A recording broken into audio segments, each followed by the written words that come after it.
Good evening, everybody, and welcome to the Tuesday edition of Freedomlink Radio. I'm Joe Joseph.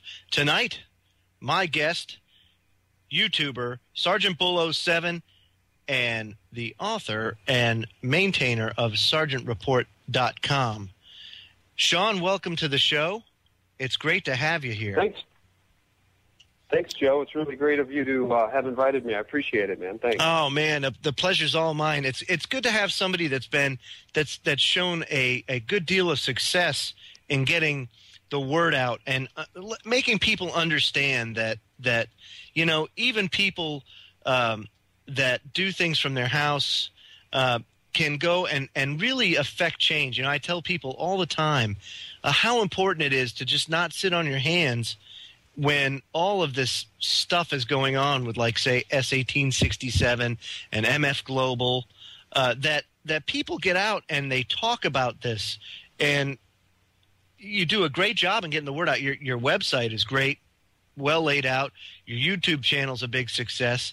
What are some things that people can do to do this at home? Like, how did you become as big as you did, as big as you are? I'm sorry. Yeah, you know, thanks for that, and thanks for having me on the show. One thing I just want to note for everybody is, you know, you referred to the website as SergeantReport.com, and I don't want to take away from anybody's service who's been in the military. I've not served in our armed forces or our military. Mm-hmm. But just to clarify, it's actually SGTBull07.com, and those are my initials. And, you know, I kind of wish that I did have military service. I think that that's something that to have that on my record, to serve honorably for my country is something that obviously we can all support. To serve dishonorably in these wars of aggression, that's a different story.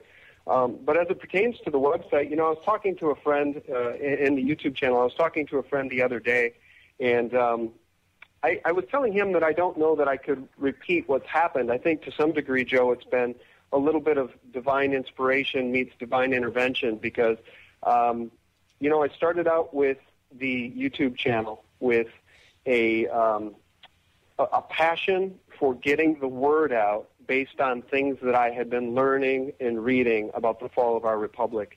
And you know, the quote has always resonated with me that, you know, never doubt that a small group of committed individuals can change the world, for indeed it's the only thing that ever has.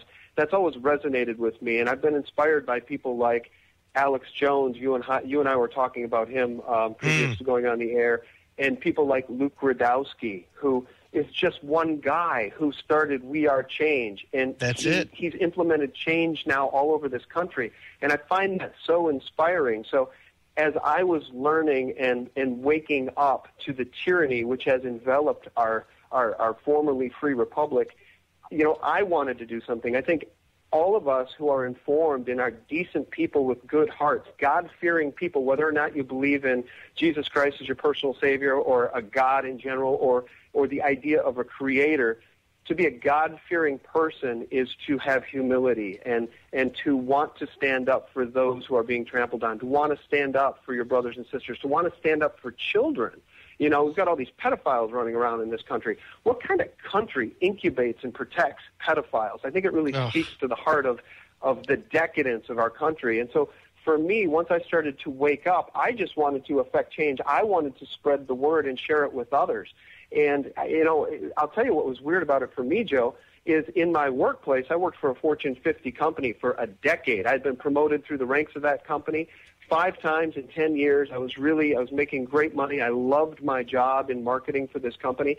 And as I began to wake up, I wanted to share these truths with others. I wanted to tell these things to my closest allies and colleagues, the people with whom I'd worked for 10 years, the people I trusted, the guys that I would go and play poker with on Friday night that I worked with during the day. And none of them wanted to hear any of it. I was the crackpot. I was the nut. I was the guy who was the conspiracy theorist.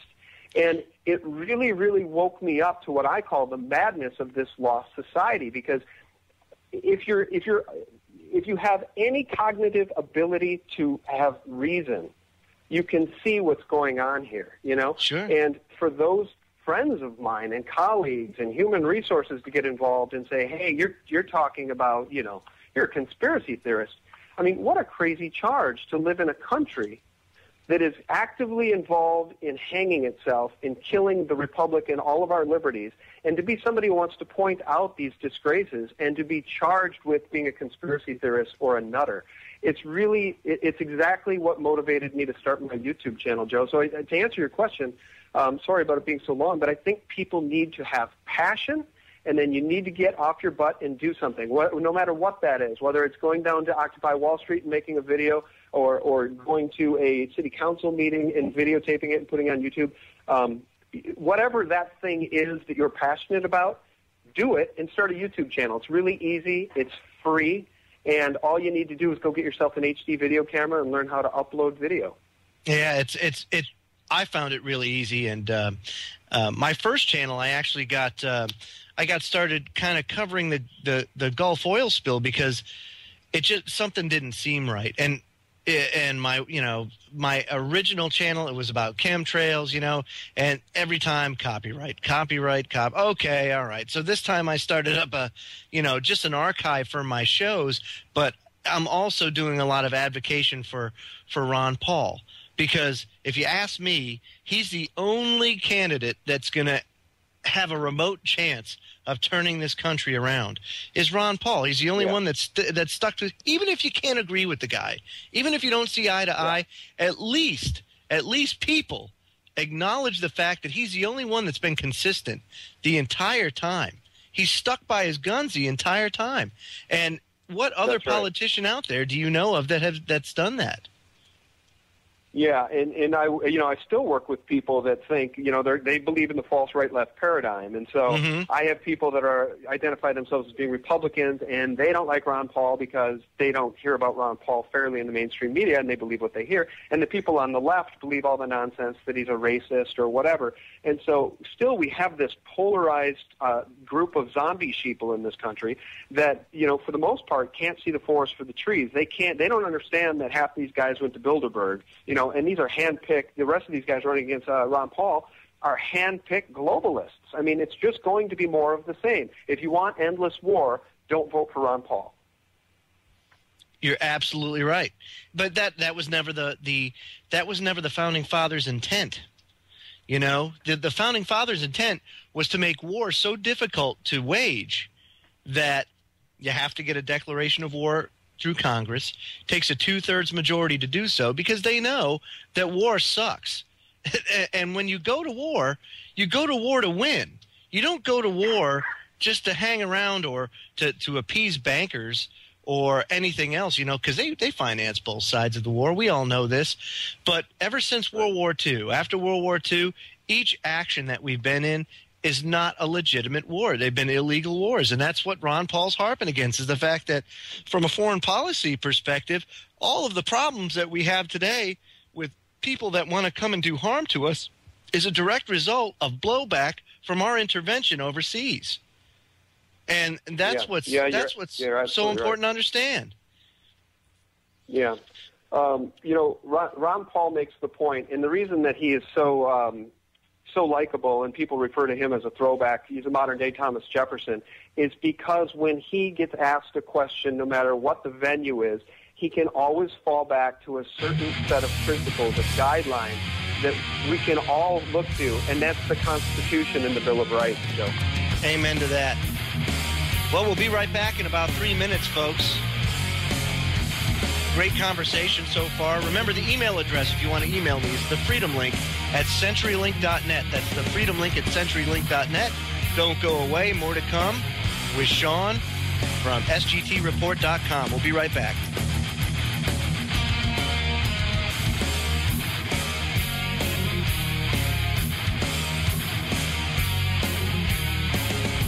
Welcome back, folks. Joined tonight by Sean of SGTBull07 on YouTube and SGTReport.com. And I want to dive in while I still got you on the show, Sean, this S-1867, the National Defense Authorization Act. And, just so people understand, there's a National Defense Authorization Act that goes through every year. It's the way that the Defense Department is funded.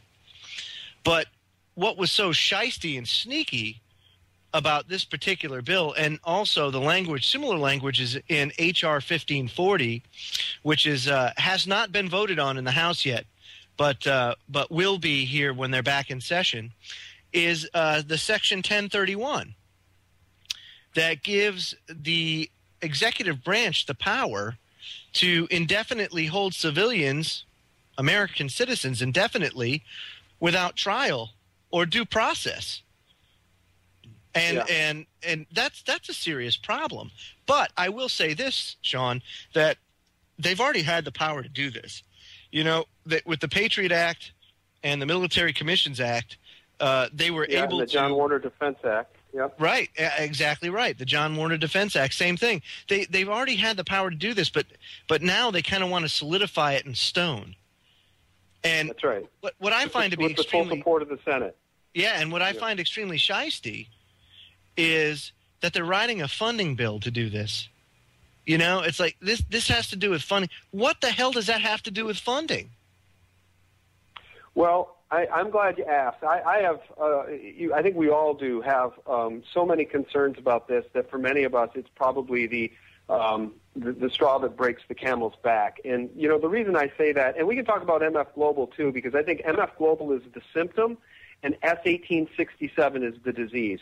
MF Global is so serious that it probably threatens to bring down this financial system. But S1867 is the type of legislation they need in place for when that happens.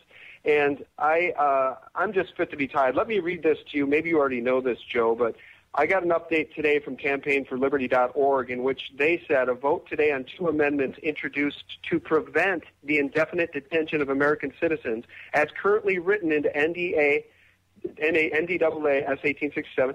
The Senate Amendment SA 1126 would, quote, clarify Section 1031 to explicitly state within the section that the authority of the military to detain persons without trial until the end of hostilities does not apply to American citizens, and that was voted down 45 to 55. There was also a provision to an amendment today, SA 1125, which would limit the mandatory detention provision in Sections 1032 to persons captured abroad, not in America, and that was voted down 45 to 55. So these criminals in the Senate, these traitors to the Constitution and the Bill of Rights, don't want you to have rid of habeas corpus. They don't want you to have an attorney. When times get tough, if the government deems Joe a terrorist, Joe's gone, and nobody knows where Joe went. Is that America? That's certainly not the America I grew up in. No, of course not. And that's the thing. That's what I try to tell people, is that regardless of, first of all, regardless of the legislation, they can come in the middle of the night and black bag you, and no one would know anything. Or just all of a sudden, hey, where'd Joe go? Yeah. But you know, the thing is we cannot allow this to be to go any further. And so the question was on a previous show, well, where's the outrage? And my answer to that, and I'd like to get your feedback on this, is Americans still have something to lose. If you go over to Egypt, and you see like millions of people protesting in Egypt. Why? Well, when they're done, they get to go home to their shanty or their mud hut, or they wonder what they're going to eat that night. You know, they may make $5 a day. They don't have any TV. They don't have any creature comforts. So what the heck do they got to lose? Let's go out and freaking protest, because this stinks. But in America, it's a little bit different. People have a lot to lose. They think, well, what good am I going to be to my wife and kids if I can't provide for them, if I'm locked in some sort of jail cell? So I'm not going to go out and do all that. Well, what's your thoughts on that? Yeah, I've got a couple of thoughts. And number one, just to finish the thought on that criminal legislation, 1867, Rand Paul asked this question on the Senate floor, quote, my question would be under the provisions, would it be possible that an American citizen then could be declared an enemy combatant and sent to Guantanamo Bay and detained indefinitely? To which John McCain, the traitor, responded, quote, I think that as long as the individual, no matter who they are, if they pose a threat to the security to the United States of America, should not be allowed to continue that threat. In other words, yes. And the point is that when he says to the security of the United States of America, Which United States of America is he talking about? Because he's not talking about the constitutionally provided for U.S. He's talking about this global corporatist state, this fascist state. If we speaking out are deemed to be a terrorist threat because we don't agree and want to go along with their fascism, that's what this is for. That's my opinion. And I want to get back to what you just said, because you hit such an important point about the American people still being fat and happy. Jim Willey just made the point today in an interview with Tekoa da Silva over on bullmarketthinking.com. He writes, quote, the entire financial system, because of this this is because of the MF global collapse, the entire financial system of the Western world is imploding. There's exponentially rising risks for individuals and their money. The risk right now is people losing their entire life savings. I cannot get people to understand this, end quote. And then at the end of the program, he said, and I quote, several million private accounts may vanish, brokerage accounts, pension funds, mutual funds, they're all at risk. We are getting into the middle stages of implosion where I believe the public will not wake up until at least 1 million private accounts are stolen and completely vanish. Joe, that's what lies ahead of us, because you know why? Because the American people are fat, stupid, and lazy. That's why. Oh, it's awful. I was even contemplating tonight. Let's just say the system as we know it collapses. The Western, the debt monetary system, and God only knows what they'll bring in after that. Some sort of credit-based system, or a swipe card like we already have. I mean, we already have a credit-based system in place, but I was thinking, why couldn't they go back to just gold and silver again? And here I am thinking, they can't even make change at McDonald's anymore. They have these automatic change dispensers that dispense the change because these cashiers don't even know how to make change. So how could they take into account any fluctuation in the value of precious metals? They couldn't do it. Yeah. So how in the heck could you even do that, even if you wanted to?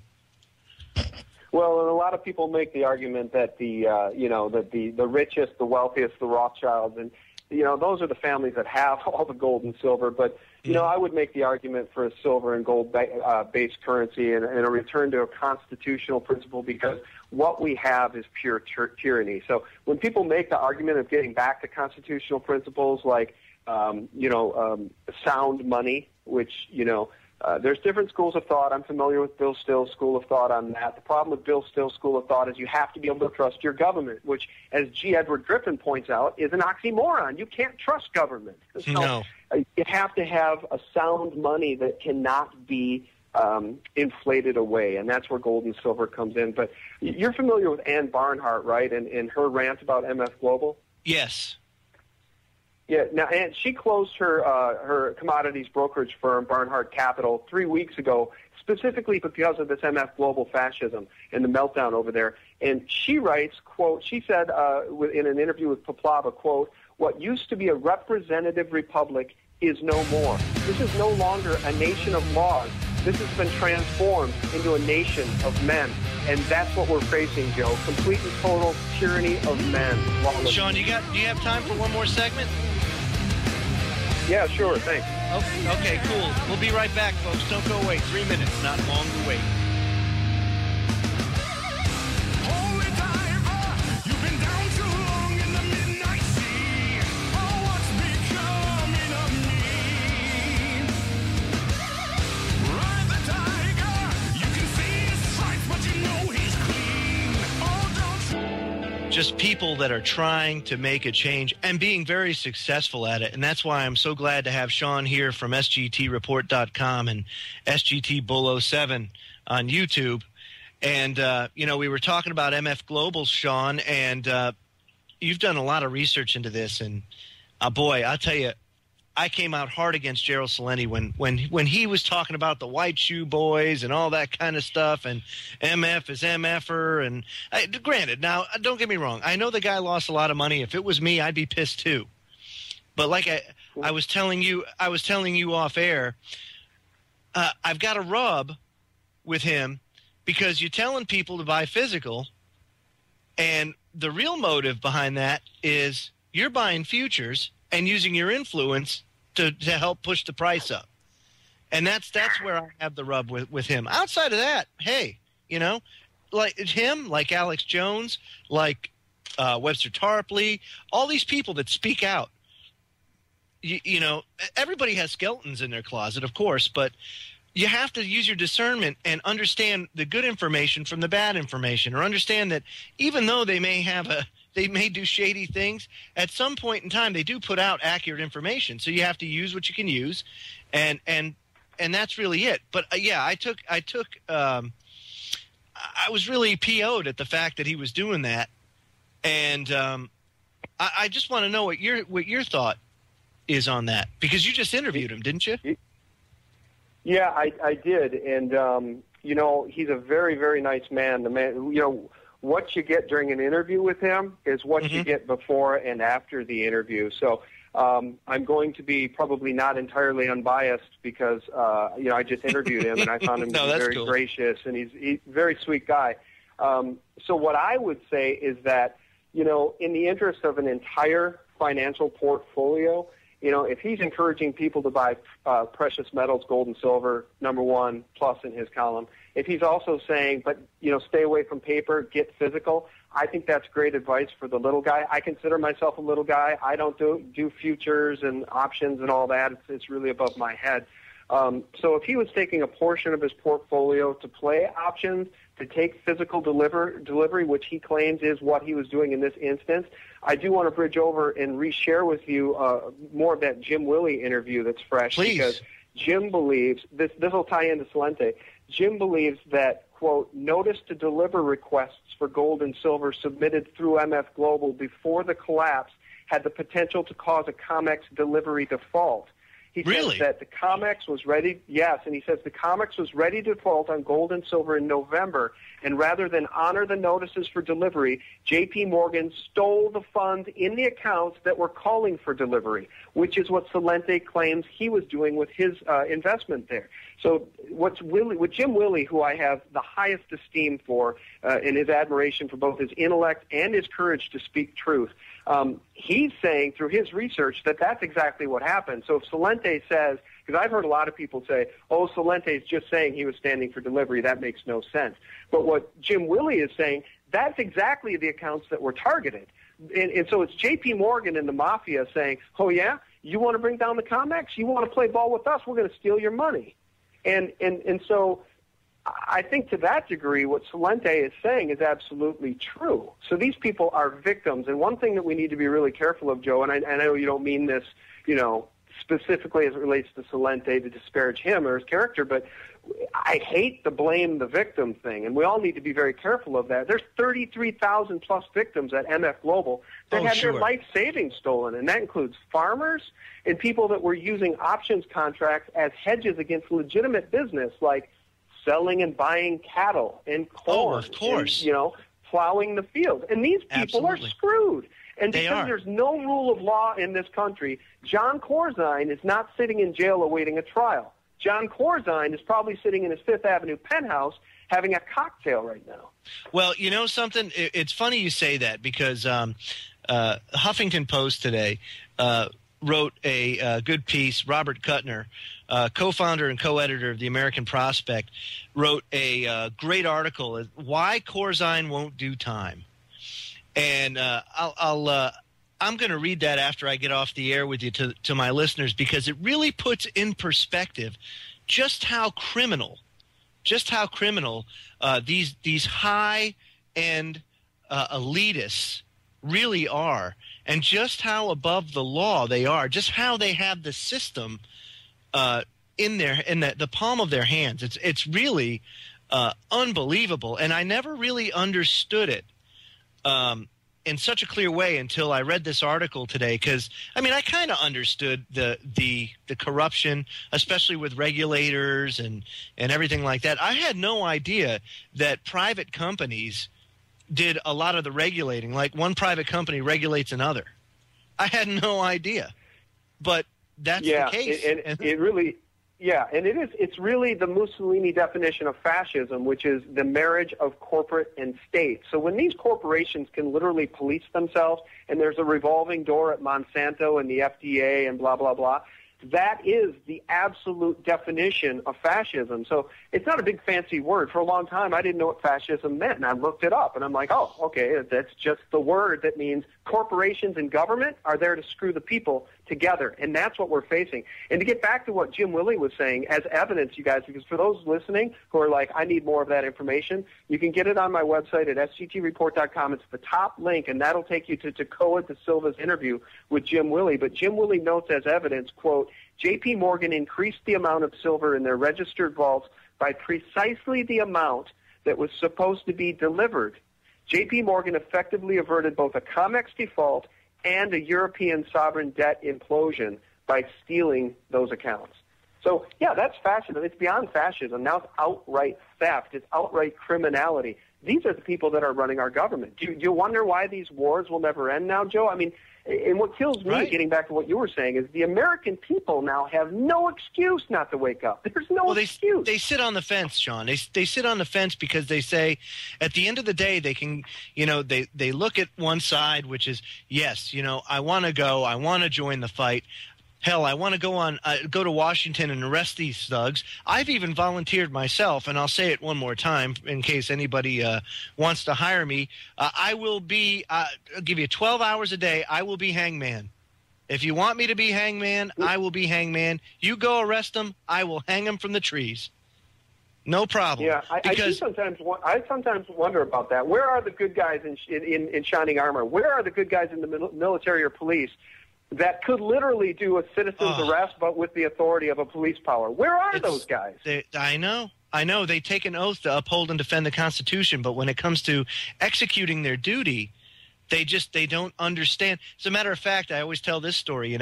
I got into a spat with my local sheriff here because they were doing they still do. They do checkpoints in the county to check your registration and make sure that your registration is right and that, you have your license and everything like that. And I said, are you familiar with the Fourth Amendment? And he goes, I don't care about the Constitution. I care about the laws of the state of North Carolina. Oh, really? Yeah. And he said that in those words. He says, and here I am trying to tell him, did you not take an oath to support and defend the Constitution? He goes, I feel like I'm talking to a wall right now. Yeah, I guess so. A pretty staunch, tall wall. Well, the rabbit hole runs so deep. I mean, we can get into Charlotte Iserbyt's book, The Deliberate Dumbing Down of America. Sure. We can get into the Rothschilds and the Rockefellers and their GD foundations from hell that have been meant to usurp this nation and dumb down the population so they can have their way with us. And, that explains a lot of it. And, and for anybody who hasn't seen the film, the new documentary by Foster Gamble yet called Thrive, I really recommend it. And, there's a little bit of UFO and new to suppressed technology stuff in there, which some people consider a turd in a punch bowl. But I got to tell you, the rest of that movie is bulletproof. And boy, does he show a lot of courage by naming the Rothschilds and the Rockefellers and their stinking foundations by name and spending 20, 30 minutes in that film talking about the evils of those foundations. For anybody that wants to go down this rabbit hole, and figure out what the hell's wrong with this country, you can start with those banksters, those robbers, those robber barons that never essentially went away. They're still in control. It's funny you say that because Popeye, who's a host on Orion here and who hosts Down the Rabbit Hole, actually had recommended that to me last night. Said, hey, if you haven't seen Thrive, you gotta see that because it's fantastic. So you're the second person in 2 days that's done that. But Sean, hey, we're out of time. Real quick, I know you're out of time, but guys, buy a copy of Thrive online. Support the filmmakers. That thing had to cost $200,000-$300,000 to make. You got it. Thanks for coming on, Sean. You're welcome anytime to come on back. To Freedomlink Radio. Thanks, Joe. I appreciate it, man. Thank you. No problem. We'll be right back, folks. Last segment of hour number 1 coming up. Wow, what a treat it was to have Sean on the broadcast, folks. His YouTube channel, again, is SGTBull07. His website is sgtreport.com.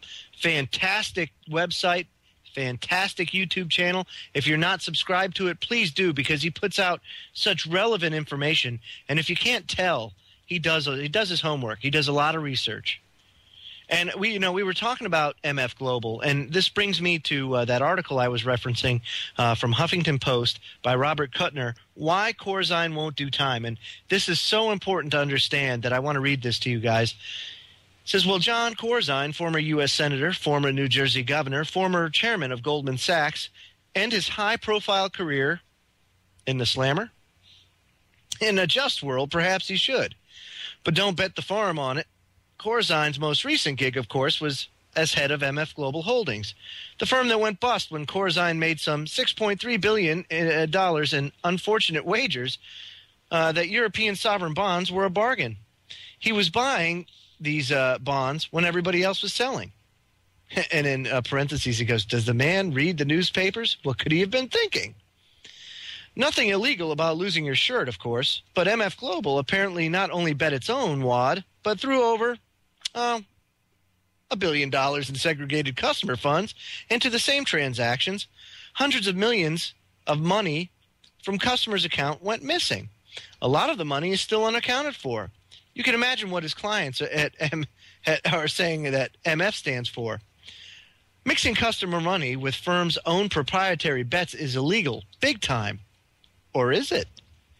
The signature outcome of the current financial collapse, with its major willful frauds that cost innocent parties trillions of dollars, is that none of the biggest fish have been subjected to criminal prosecutions. Mostly, they get to plead no contest to civil charges without even admitting any wrongdoing and paying fines in the scheme of things that are chump change. Of course, if you're brazen enough and just make stuff up, you can still do time, like Bernie Madoff. But Madoff was one-off.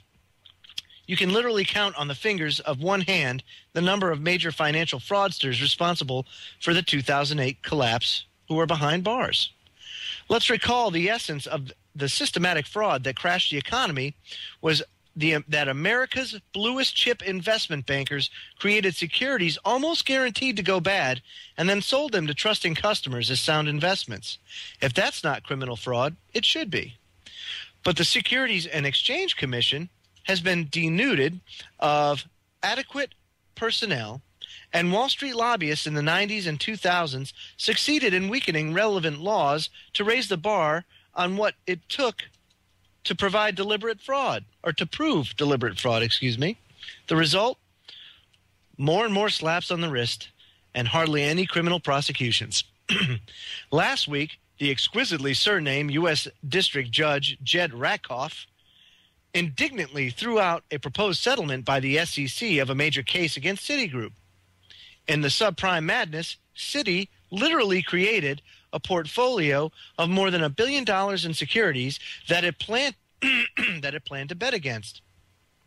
Its sales force then peddled them to clients as good investments, but its lawyers took pains to include small print saying that Citi did not guarantee results, blah, blah, blah, no matter what its salespeople were saying.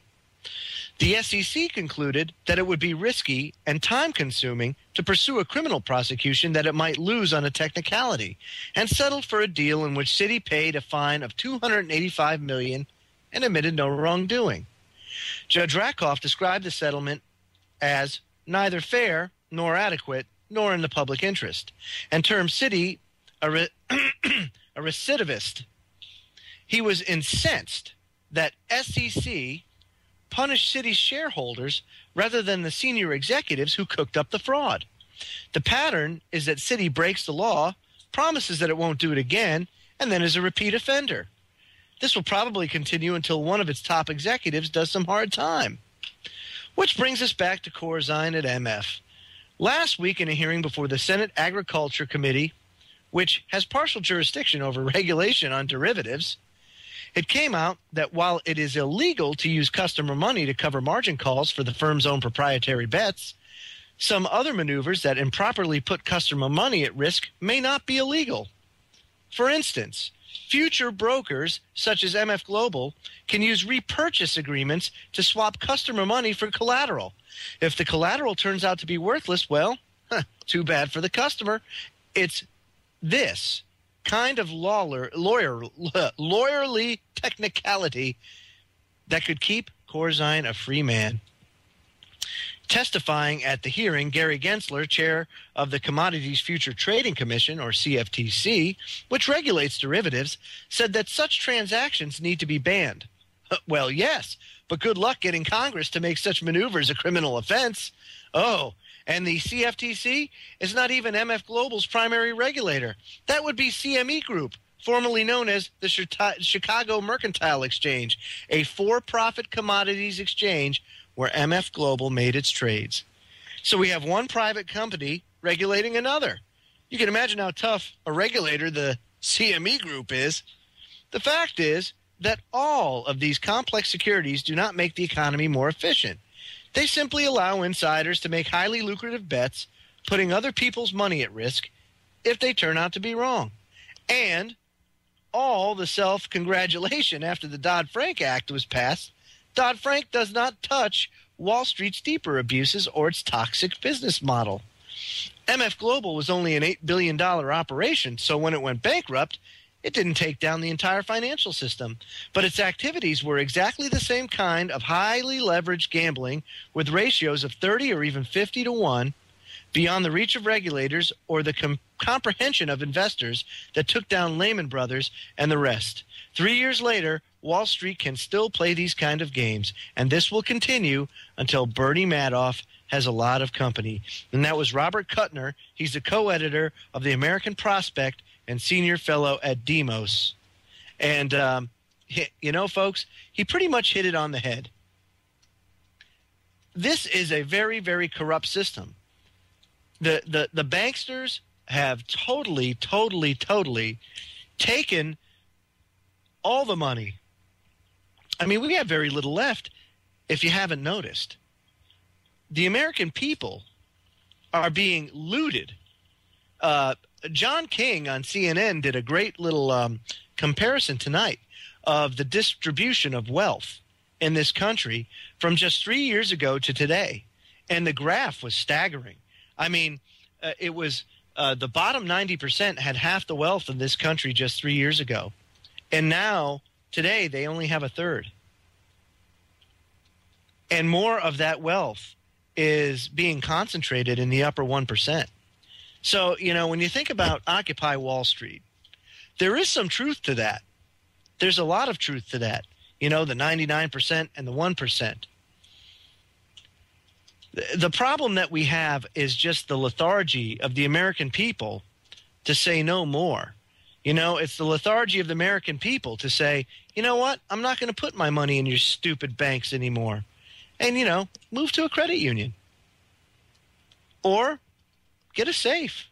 Keep it in your house. And then buy a gun. Buy brass and lead.